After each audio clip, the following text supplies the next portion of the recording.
एक शख्स आ गया, देखो ये वो घराना है, अब ये बात खुद ही छिड़ पड़ी है, अब छिड़ गई है तो सुन लो। ये वो घराना है कि जिसने मफरूजों के जवाब दिए हैं। सब नहीं समझे इस लफ्ज़ मफरूजा को। मफरूजा यानी फॉर एग्जाम्पल, अगर फर्ज करें ये वो घराना है, अगर तुम नहीं जानते फसअलू अहल ज़िक्र, अहले ज़िक्र से पूछो, ठीक। ये वो घराना है जिसने फॉर एग्जाम्पल के भी जवाब दिए, मफरूजों के भी जवाब दिए हैं। अगर यूं हो जाए, फर्ज कीजिए एक शख्स आ गया, कहेंगे या अली आप रिस्क के बांटने वाले? कासिम है। मौलाना ने फरमाया हाँ। कहा अगर फर्ज कीजिए कि मैं एक बंदे को एक हुजरे में बंद कर दूं, रोशनदान तो बहुत दूर, सुई के बराबर सुराख ना हो जिससे रोशनी आर पार हो जाए, बाहर मैंने ताला लगा दिया, चाबी मेरे पास है, बताइए उसको रिस्क मिल गया? मौला ने उसकी जानिब देखा, फरमाया मुस्कुरा के, ये बता अगर अल्लाह ने उसी लम्हे उसकी मौत लिखी है, मौत अगर लिख दी है उसी लम्हे, तो क्या उसको मौत आएगी? कहने या अली मौत तो आएगी। मैं फरमाया चाबी तेरे पास है, ताला तूने लगा रखा है, सुई के बराबर जगह नहीं कि रोशनी आर पार हो जाए, चाबी तेरे पास है, ताला तूने लगाया हुआ है, तो जरा ये तो बता मलकुल मौत कहां से आएगा? कहने या अली ये नहीं जानता, लेकिन इतना तय है मलकुल मौत आएगा, उसे मौत आएगी। मौला फरमाया जवाब तूने दे दिया, जहां से मलकुल मौत आएगा रिस्क भी वहीं से आएगा। जो है दोस्तों की, तो खबरदार, बंदे की हैसियत नहीं, दूसरों को बोहतान लगाने से पहले मखदूम आलमियान ने अपने खुतबे में फरमाया था कि अल्लाह फरमाता है तुम हमारी नेमतों पे शुक्र अदा करो, इजाफा हम करेंगे। तो दूसरों को कहने के बजाय अपने घर में देख लो, कहीं शुक्र खुदा की कमी तो नहीं हो गई। क्यों मुस्तर हो भाई? ठीक है, दुनिया है, परेशानियों की आमाजगाह है, हर तरफ से परेशानियां घेर लेती हैं, चारों सम परेशानियां ही परेशानियां हैं। यानी हम उस माशरे में जी रहे हैं कि जिस माशरे में हर बात हर किसी से नहीं कही जाती। मसलन कुछ बातें वो हैं जो बेटी मां से कर सकती है, बाप से नहीं। तायद करते रहना मेरी। कुछ बातें वो हैं जो बेटा बाप से कर सकता है, मां से नहीं। कुछ बातें वो हैं जो भाई भाई से कह सकता है, दोस्त से नहीं। कुछ बातें वो हैं जो भाई दोस्त से कर सकता है, भाई से नहीं। है ऐसा या नहीं? सब तायद करते हो। इसका माना क्या हुआ कि हम ऐसे माशरे में जी रहे हैं कि जिस माशरे में हर बात हर किसी से नहीं कही जाती, तो क्यों परेशान हो, क्यों मुस्तर हो? ऐसे माशरे में जी रहे हो कि जिस माशरे में हर बात हर किसी से नहीं कही जाती, तो क्यों ना उनके दरबार में चला जाए जिनसे सब कह दिया जाता है। क्यों ना उनकी बारगाह में चला जाए जिनसे सब कह दिया जाता है। वो सबकी सुनते हैं, उनसे बात तो करो, उनसे गुफ्तगू तो करो, उन तक अपना मुद्दा पहुंचाओ। तो वो सुन भी रहे हैं, वो देख भी रहे हैं। अजीजों, याद रखिए मेरी इस बात को, हम क्यों नहीं अपने मौला से बात करते? क्या हमारे अकीदों में ज़ौफ़ आ गया है? हम क्यों नहीं अपने मौला से गुफ्तगू करते? जमाने के इमाम से क्यों नहीं गुफ्तगू करते?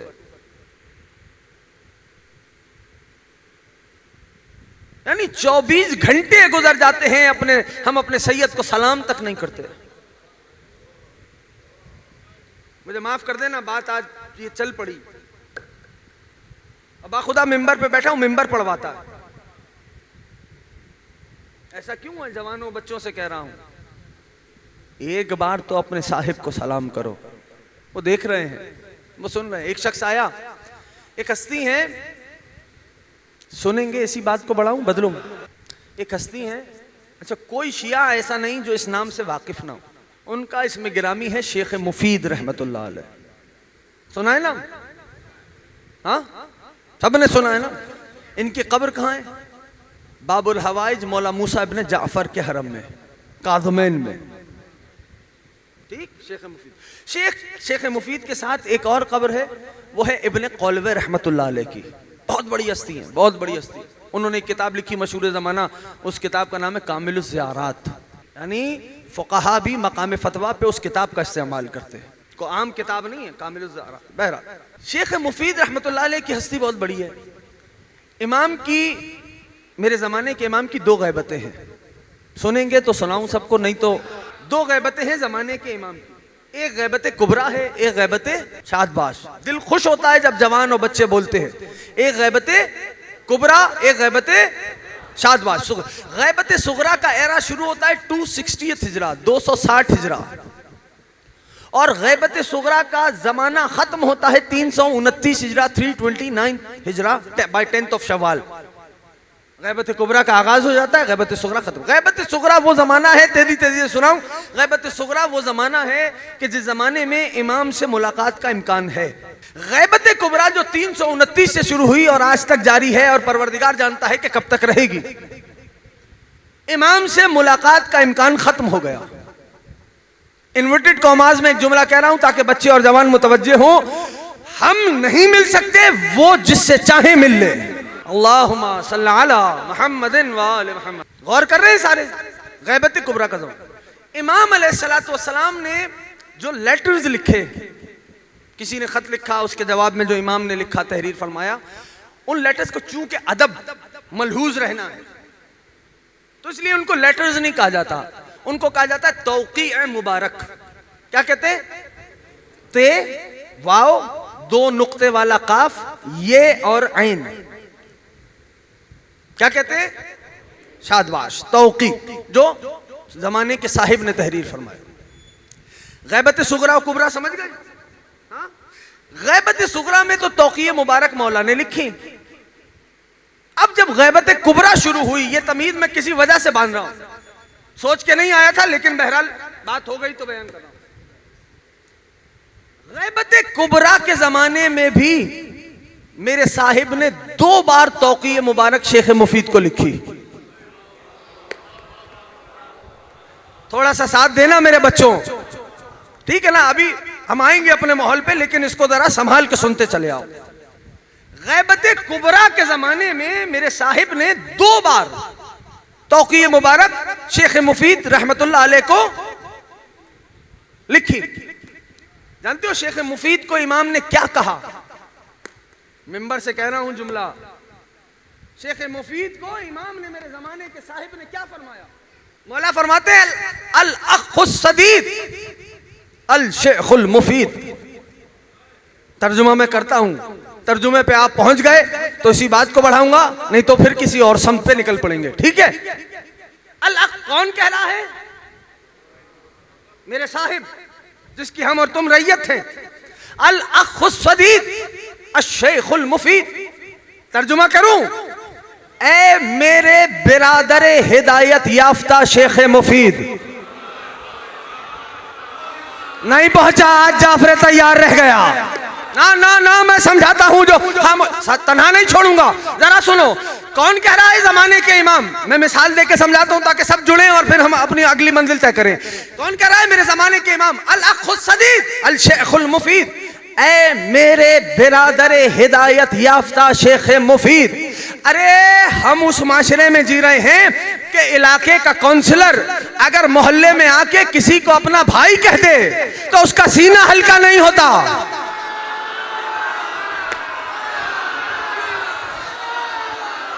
जमाने का इमाम जिसे कह रहा हो ऐ मेरे बिरादर हिदायत याफ्ता, अब समझ में आ रहा है उसका मकाम क्या होगा? इमाम जमाना नौजवानों को नजरबद से महफूज रखे, हम सबको मारिफत मौला के जीने तय करने की सादत नसीब फरमाए। तवज्जो हो गई सबकी? इतनी बड़ी हस्ती है शेख मुफीद की। अब आप कहोगे मौलाना इतना आपने शेख मुफीद पे बोल दिया, सुनो सबब क्या था, हस्ती समझ में आ गई? शेख ने कई किताबें लिखी, उसमें एक किताब है शेख की रहमतुल्लाह अलैह, उस किताब का नाम है अल-इख्तिसास। क्या नाम है? याद रहेगा, इख्तिसास, ठीक? शेख मुफीद रहमतुल्लाह अलैह की किताब। उसमें एक रिवायत मौजूद है, वो रिवायत सुनानी थी, इसलिए मैंने ये सारी तमीद बांधी कि आपको पता चले कि शेख मुफीद कितनी बड़ी हस्ती है, ठीक है ना? पता चले। और ये उलमा जो है ना, शेख मुफीद, अल्लामा हिल्ली, शेख तूसी, ये नाज है तशय्यो का। मैं मिंबर पे बैठ के बोल रहा हूं, ये नाज है, शियों का नाज है। इन्होंने अपनी हर मुमकिन कोशिश की कि खालिस इल्म इलाही को हासिल किया जाए। ये नाज है, तशय्यो का नाज है, कोई मामूली हस्तियां नहीं। तवज्जो। तो शेख ने अपनी उस किताब में एक रिवायत लिखी। एक शख्स आ गया मौला के पास, सुन लेना। मौला से कहने लगा, फरजंदे रसूल ये बतलाइए कि अगर कोई शख्स चाहे कि अल्लाह की इंदियत में अपना मकाम देखे और उसकी फला फला हाजात पूरी हो जाएं और वो आप में से किसी एक फर्द की ज़ियारत करे, वो क्या करे? इमाम ने फरमाया, अब मेरे मौला ने, ये है आले मोहम्मद, ये है अहलुज ज़िक्र। क्या फरमाया मेरे सरदार ने? ये नहीं कहा कि जाओ फला समंदर में एक टांग पे खड़े होके 5 लाख मरतबा ये चिल्ला काटो। बात समझ रहे हो मेरी? ये चिल्ले विल्ले से बाहर आ जाओ। तुम्हारे पास 14 मौजूद है, पता नहीं किस समत पे जा रहे हो, वो घराना मौजूद है। अब ये नहीं कहा कि 5 लाख मरतबा ये चिल्ला काटते रहो समंदर में एक टांग पे खड़े हो ना। सुनो मेरे मौला, अल्लाह की इंदियत में अपना मकाम देखे, फला फला हाजात उसकी पूरी हो जाए और आप में से किसी एक की ज़ियारत करे। क्या करे वो? मेरे इमाम ने फरमाया, तवज्जो एक एक जवान, मेरे इमाम ने फरमाया, सुनो, फग़्तसिल बिस्सलासिल, जब कामों से फारिग हो जाओ, 3 रात अपने घर जब पहुंचो, कामों से फारिग हो जाओ, उमूर से फारिग हो जाओ, 3 रात मुसलसल गुस्ल करो। मौला फिर क्या करें? का जब गुस्ल करके अपने बिस्तर पे आओ, वयुना जी बिना, हमसे बातें शुरू कर दो। हाँ, चलेगा वही जो मारिफत के रास्ते को तय करना जानता है, ठीक है ना? का वयुना जी बिना, हमसे गुफ्तगू शुरू कर दो, फेसबुक की ब्राउजिंग छोड़ दो।